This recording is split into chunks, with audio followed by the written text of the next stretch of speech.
In other words, we are saying that in respect of paragraph 26,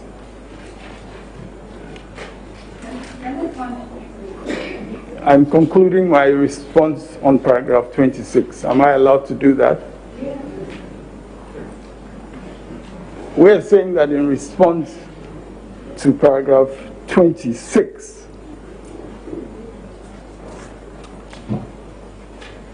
these allegations of bias are sufficiently referenced in our pleadings in relation to the operation of Article 296B.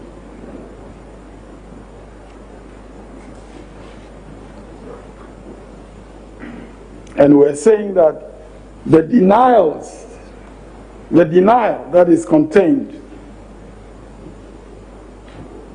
in paragraph 40, that denial indicates that the petitioner is not taking the first respondent by surprise in respect of the allegations of bias that are in the witness statement.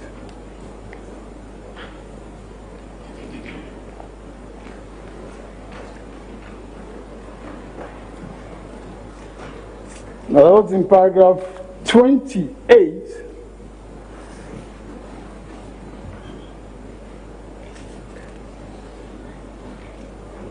I understand that the objection is to a portion of that paragraph, and if your lordships could clarify which portion. Yes, the secrecy and lack of transparency regarding the figures thrown up by one or more officials or first respondents seeking to justify after the event, Mrs. Jinadikwe Mensah's 9th December 2020 purported declaration undermines the whole attempt at correction of what was indisputably an error-ridden declaration and shows that figures were simply being cooked to achieve a predetermined outcome that had nothing to do with the actual votes cast. My lords, I have referred already to our pleadings in respect of transparency, and I have also referred to our pleadings in respect of these changing figures. And if I may go over that again for the purposes of this response. And we start from paragraph 8. The claim that the percentage of votes obtained, paragraph 8 of the amended petition. With the claim that the percentage of votes obtained by second respondent was 51.595 of the total valid votes that she herself distinctly stated to have been 13,434,574 was a manifest error, as votes cast for second respondent would amount to 50.098 and not the 51.595% erroneously declared. And then in paragraph 12, which I referred to before, we indicate that if the total number of votes standing to the names of each of the presidential candidates is summed up, this would yield a total number of valid votes cast of 113,121,111, a figure that is completely missing from the purported declaration by Mrs. Jinadikwe Mensah on 9th December 2020 and the purported rectification on 10th December. So we have already intimated these initial changes. And then we proceed, as I indicated previously, we proceed to make reference to the fact that this is in paragraph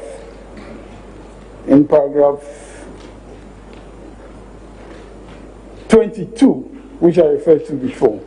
Mrs. Jean Adukwe-Mensah predetermined prior to the 7th December 2020 presidential and parliamentary elections that she would announce the results within 24 hours after the close of polls. Consequently, she refused to entertain legitimate concerns placed before her regarding errors in the data she was proceeding to make the declaration on. Prior to her making the said purported declaration, Mrs. Jean Adukwe-Mensah had been notified by agents of petitioner of certain material errors in the figures collated, and then refused to accept a letter written by the NDC to her, raising some of those concerns, and the letter is attached. And then we also further indicate the lack of transparency that was involved in the purported corrective press release. And this we do in paragraph 30, in seeking to justify the new figures put forward in the press release. Various adjustments to figures of votes cast for various candidates are made without any explanation and with a total lack of transparency. There is a direct reference to the lack of transparency in that paragraph. And we go on further in paragraph 31 to say that the so-called rectification of the errors in the purported declaration was itself egregiously wrong, and we go on to provide. So, my lords, in paragraph 33, if Mrs. Jean Adukwe-Mensah, as returning officer of the presidential election, had determined in good faith that her declaration on 9th December 2020 was in error, her constitutional duty to be fair and candid, and my lord, that explains why we had reference to the constitutional duty in the pleadings.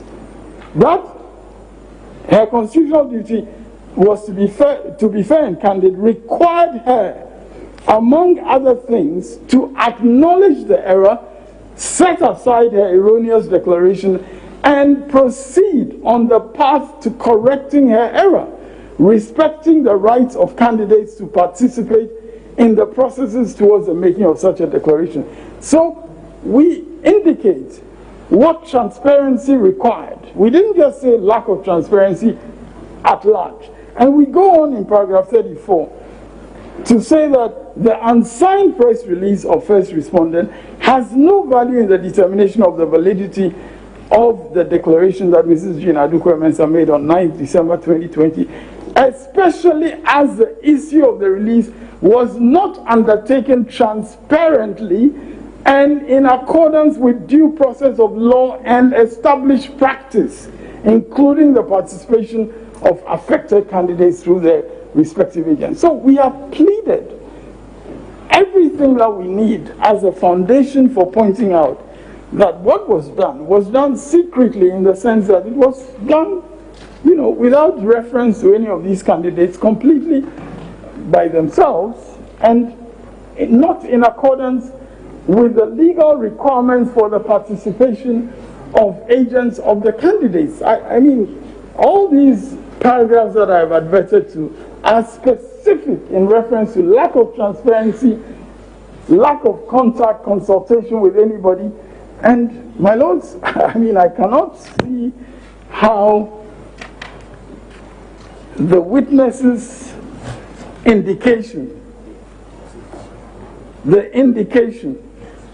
that the secrecy and lack of transparency regarding figures thrown up by one or more officials of first respondents seeking to justify after the event Mrs. Jean Adukwe-Mensah's 9th December purported declaration undermines the whole attempt at correction of what was indisputably an error-ridden declaration, and shows that the figures were simply being cooked to achieve a predetermined outcome that had nothing to do with actual votes cast in the presidential election for the various elections, for the various candidates. So, my Lord, the point we are making is that there has been sufficient basis laid in the pleadings for there to be evidence that shows that figures were just being cooked, because the figures are coming out of nowhere and without reference to anything that is transparently communicated to anybody.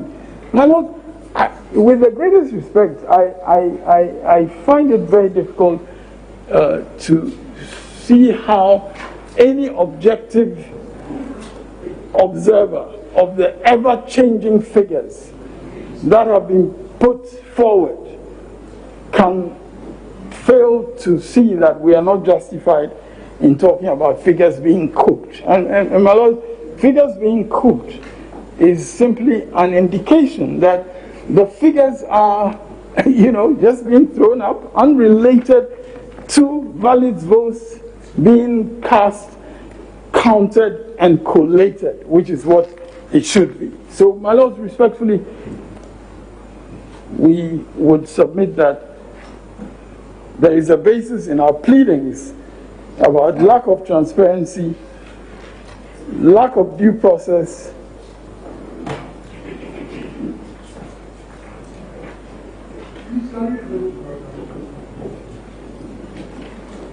in respect of paragraph 30,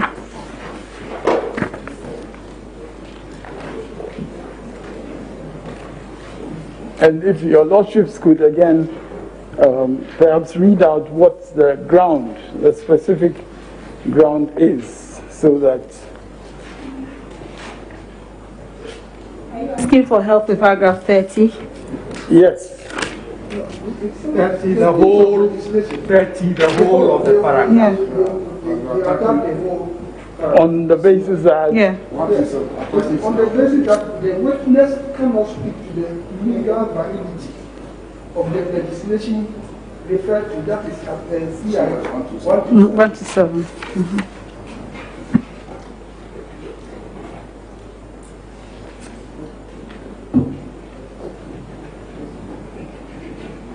Okay, my lords, this again is not a pleading of law at all.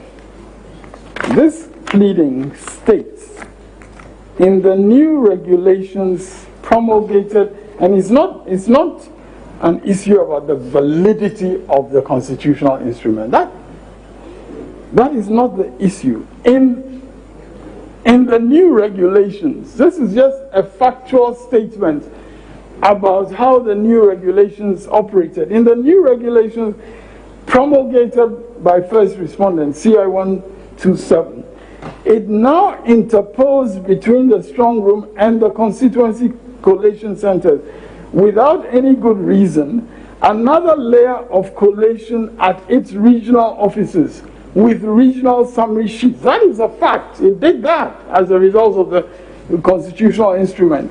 This led to results being sent from regional collation centers which were at variance with the results collated at constituency collation centers as a result of figures being altered by officials of first respondent. Exhibit C provides sample details of wrong aggregation of valid votes on the face of the summary sheets of some 11 constituencies. The exhibit shows that the sum total of valid votes obtained by all candidates varies from the figure recorded on the face of the summary sheets as the total valid votes from each of these constituencies. Now, my lords, the statement there is quite clear about the interposition of the regional collation centers as a source of errors. And an exhibit, Exhibit C, is also provided.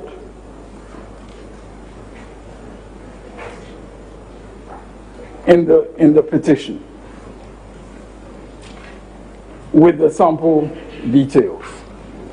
Now, my lords, it needs to be clear. It needs to be clear that in this petition, unlike perhaps in the 2012-2013 petition, the petitioner did not come to court saying that annul 4 million votes of voters who have voted. Annul them because in some cases pink sheets didn't have presiding officer signature, or there were duplicate serial numbers. That, in the nature of this petition, the petitioner is saying that a certain declaration was made on the 9th of December. It was publicly made, we all heard it, and the petitioner is saying that when you look at figures in that declaration itself, those figures do not amount to compliance with a constitutional provision duly. That's what now, in this paragraph 30, what the petitioner is seeking to do is precisely to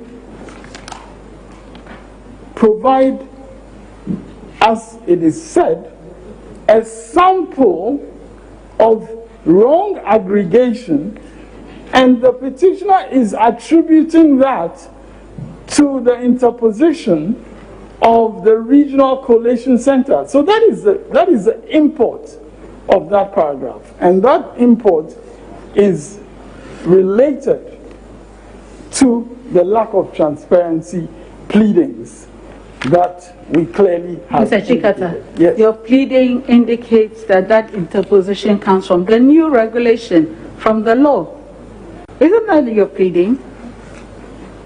The new regulation is, I didn't hear the last bit of the testimony of the witness is that the interposition, the new regulation interposed, yes. Yes. And that's the source of the trouble. That's the source of the complaint. Yes, in its operation, the way it operated, the way this new regulation was operated in practice. And the objection is that it seems to suggest that the new regulation of first respondent was about ensuring that the process of collation and aggregation of votes were introduced without good reason. And yet that was introduced through a law. It was a law that provided that framework. And yes, that is a complaint. It was subsidiary legislation made by the first respondent, and the witness statement is indicating that the operation of that, it was a matter of law, but you can operate a legal provision in a manner that leads to wrong results. That's what we're saying. I mean, you could operate the creation of regional centers in a transparent way, which does not lead to the results. And so, once again, you are inviting us to make an inference, or what? My lords, I'm not inviting just making an inference. I'm saying that we have pleaded a lack of transparency. We have pleaded a lack of consultation in respect of how these figures popped up. And the witness statement is showing one of the ways in which that lack of transparency was demonstrated in the actual conduct of the first respondent. That is what the witness statement is seeking to do as a matter of evidence. But Mr. Chikata, there is nothing in the petition about this, let me call them collation issues. There's nothing in the petition that the collation process resulted in changed figures or figures changing. We have pleaded the fact that numbers were being changed by the first respondent without any transparency. No, now, Mr. Jacob, those this numbers, is such a big issue that if that is your case, it should be in the petition that A, B, C, D, from this polling station to this constituency to this regional collation center, these figures changed. There's nothing about this in the petition. My lords, the petitioner is not the returning officer for the presidential election. Oh, but he's the one challenging the petitioner. May I answer you? The petitioner is challenging, firstly, on the basis that you made a declaration in which you put forward certain numbers. On the face of your declaration, those numbers do not warrant your exercising your constitutional responsibility the way you did. That is a basic point of the petition. My lords, if I may finish my answer, because I believe it's important for the answer in its fullness to be heard. That the petitioner makes clear that her challenge is based on the fact that the person who is a returning officer, that person has purportedly made a certain declaration of someone as having won the election. And yet the figures that she has put in as the basis of her declaration, those figures do not warrant her declaration. That is the heart of this matter. Now, my lords, at the heart of that petition is this issue about the numbers that were acted upon by the first respondent. First respondent puts forward an answer in which effectively first respondent says, I am actually admitting that there were errors. That's what first respondent is saying. First respondent is saying, I'm admitting there were errors, but one, they were inadvertent. And they were corrected by a press release on the 10th of December 2020. We point out that the so-called correction itself contained mistaken figures. We point that out very clearly.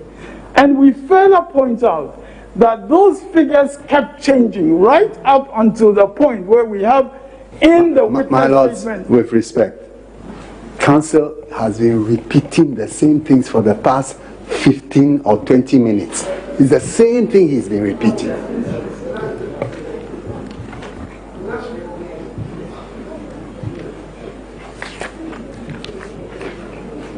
My lords, I don't know whether that's meant to throw me off the course of my argument, but I think with respect, this is intolerable with respect, because I was in the middle of a sentence actually, and you know, it is not appropriate, you know, to make this kind of interjection. Yeah, please, when you want to raise an objection, it has to be timeously raised. Yeah, so that, yes, you don't disrupt. My lord, I thought I was actually raising it timelessly.